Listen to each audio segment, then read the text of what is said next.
Yo me encontré con la historia a partir de una ráfaga de perfume de violetas. Pues una amiga mía que trabaja en Chanel me regaló una muestra de un perfume de violetas que se llama Misia. Entonces yo en ese momento ya estaba organizándome con mi detective, pero no sabía exactamente cómo lo iba a hacer, no había estructurado todavía toda la historia porque en las novelas cada uno tiene su forma de hacerlo. Javier Marías dice que a partir de una pequeña idea y que luego nunca sabe a dónde va. Carmen Posadas también dice que ella es incapaz de hacer una estructura de arriba abajo y Julia Navarro dice que se sabe hasta la última palabra del final. Y Almudena Grandes también. Yo no, que era de mi colegio, por cierto. Anda. Sí.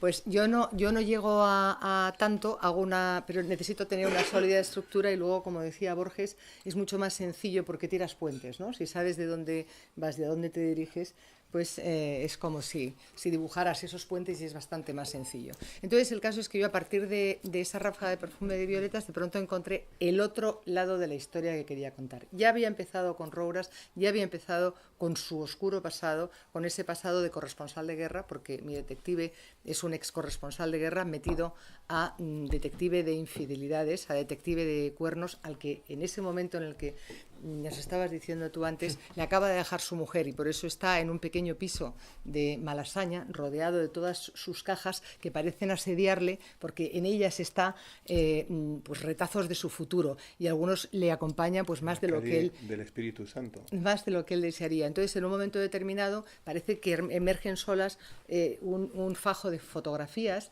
en las que se ven distintas instantáneas de la guerra, de la última guerra en la que él estuvo como corresponsal, que es la guerra de Sierra Leona, y entonces él las va pasando rápido y se encuentra pues con una imagen, por ejemplo, la primera de un niño de unos 5 o 6 años que está protegiéndose la cara con las manos porque otro de unos 14 está a punto de darle con una bota en la cara. Y además el niño tiene esa expresión pintada de quien ya ha sufrido ese dolor, a quien ya le han pateado la cara y que tiene más miedo precisamente al momento por eso. La pasa rápido, después ve muchas fotos de mutilaciones, de niños con muñones, hasta que llega a una foto determinada en la que hay 2 niños soldados con sus correspondientes metralletas y entre ellos una mujer con una enorme sonrisa. Una mujer que va a tener mucho que ver en esa historia, pero que no la vamos a conocer en detalle hasta más adelante. El caso es que yo estaba con mis Rouras, con su mundo, con toda esta historia y me vino esa ráfaga de perfume de violetas. Me recordó muchas cosas y le dije y vi el nombre de este perfume de violetas que todo lo enmascara, porque si oléis un perfume de violetas y más este de Chanel, todo lo enmascara. Parece que si se lo pone cualquiera es como si tuviera un halo de otra cosa, es como da una sensación como de irrealidad, enmascara todo. Se llamaba Misia el perfume. Misia era la íntima amiga de Coco Chanel. Era una pianista que estuvo casada en terceras nupcias con el muralista español José María Sert y la casa Chanel había hecho un homenaje a esta mujer, que por cierto era malísima, le había hecho un homenaje y le había puesto este perfume de violetas que a mí me impactó por eso que enmascarar las cosas. Inmediatamente construí el personaje femenino, un personaje que algunos han dado en llamar el de la mujer fatal de la historia, cuando no lo es, porque en realidad no hay una mujer fatal en esta historia, hay un hombre fatal, pero no una mujer fatal. Y construí ese personaje a partir de ese perfume que sale ahí. Entonces, ese personaje está enmascarado y vive en una jaula de oro repleta de lujo. Ese lujo que es al que tienen acceso unos pocos y que divide la novela, porque en mi novela hay un apartado en el que está la sordidez de los escenarios de las guerras, los barrios populares como el barrio de Malasaña, muy bien descrito, e incluso la estética y la percepción del propio detective hacia los garitos de la música, que es donde él se encuentra y se mueve mejor. Y luego otro escenario que es el escenario de la trata de mujeres y niñas que vamos a encontrar más adelante. Son escenarios muy sórdidos que tienen su contraposición en ese mundo de lujo que envuelve a Misia Rothman, a este personaje nacido del perfume de violetas y que lleva su nombre, y que vive pues en eso, en un universo al que casi ninguno podemos acceder, donde todo es posible, donde el dinero puede comprarlo prácticamente todo.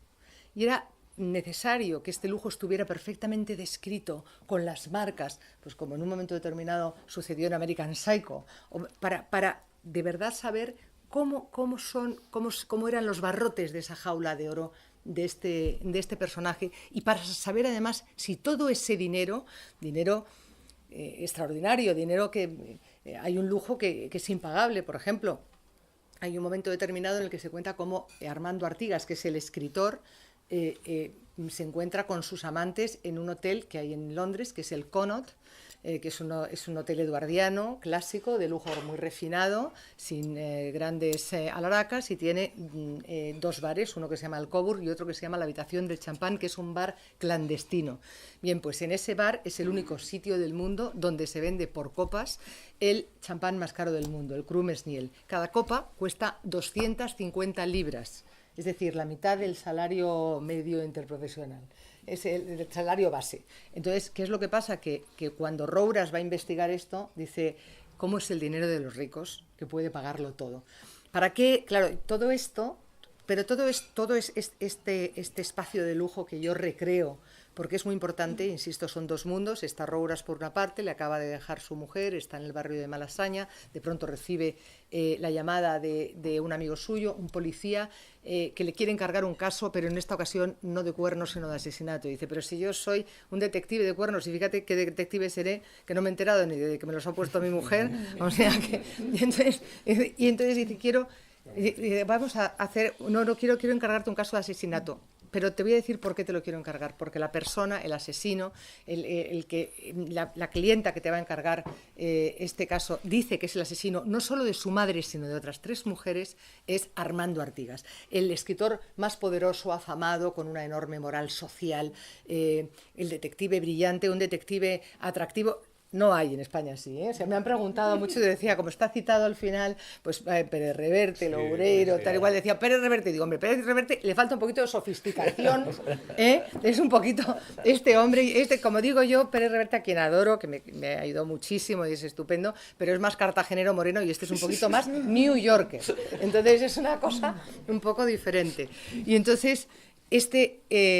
claro, el aliciente que tiene encontrarse con este caso hace que se meta en profundidad en él, sobre todo cuando se entera de que justo en el momento en el que le encargan el caso, en el que han muerto supuestamente las 4 últimas amantes de la vida de Armando Artigas está intentando seducir a Misia Rothman, que es la mujer del magnate de la comunicación que rige los destinos en España y propietario además de la editorial en la que él trabaja. Este es el arranque de todas las cosas y aquí tenemos 2 mundos completamente contrapuestos que para mí era muy importante describir. Y eso es lo que digo, que muchas veces genera la prevención. Alguien dice, no, es que esto es marquitis, es que no, es que yo quería que fuera así. Yo de verdad quería que fuera de esa manera. Sin embargo, debo reconocer que si me tuviera que poner a escribir otra vez la novela, para evitar prevenciones quizás haría una poda, aunque habría gente que me diría, qué pena que no lo hayas puesto, porque realmente me gustaba describirlo o leerlo. A mí me parece muy importante dentro de la novela negra algo que la novela negra ofrece, y es la posibilidad de ser enormemente visual, que la gente vea a través de los renglones y las líneas todo lo que pasa, que se sienta identificado con el perfil psicológico de los personajes, que están muy determinados, que unos le chirríen, que otros le hagan saltar de alegría, que a este le quiera, a este le odia, pero que todos le conmuevan, le muevan las emociones que en el estómago y le hagan identificarse, o justo todo lo contrario. Y además la novela negra, yo agradezco mucho que requiera un lenguaje muy determinado, un lenguaje con una prosa puesta al servicio de la historia, más desadjetivado o con los adjetivos precisos, sin esos 2000 adjetivos que yo a veces, la verdad es que cogería a algún escritor y le diría, por Dios bendito, cógete un lápiz azul y empieza a quitar adjetivos, porque es que no puede ser. Pues un poco más desadjetivada, un poco más menos lírica, y que llega con mucha rotundidad al lector. Pero además agradezco que la novela negra tiene algo que para mí es imprescindible dentro de la literatura, que es la capacidad de compromiso. La novela negra te permite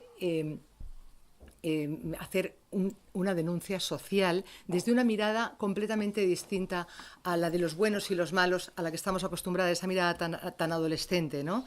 Esto es blanco y esto es negro, estos son buenos, estos son malos. No, aquí hay muchas modalidades de grises. Aquí nadie es bueno ni malo, sino todo lo contrario, y todo depende del lugar en el que se ponga. Por eso yo quería que mi detective fuera, como todo el resto de los personajes, una persona que ocultara sus propias turbiedades, que tuviera que perdonarse a sí mismo muchas faltas, como todos los personajes de la propia novela, y un personaje que fuera un descreído total por las cosas que ha visto, por haber visto que en los escenarios de guerra incluso la mejor persona puede convertirse en una alimaña, y que sin embargo mantuviera firme algo que para mí también es imprescindible dentro de la novela negra, que son sus principios, y que él, pese a todo, pese al mundo de engaño, de turbiedad que se concatena y que se está viendo a lo largo de toda la novela, fuera capaz de cualquier cosa por lealtad o por amor.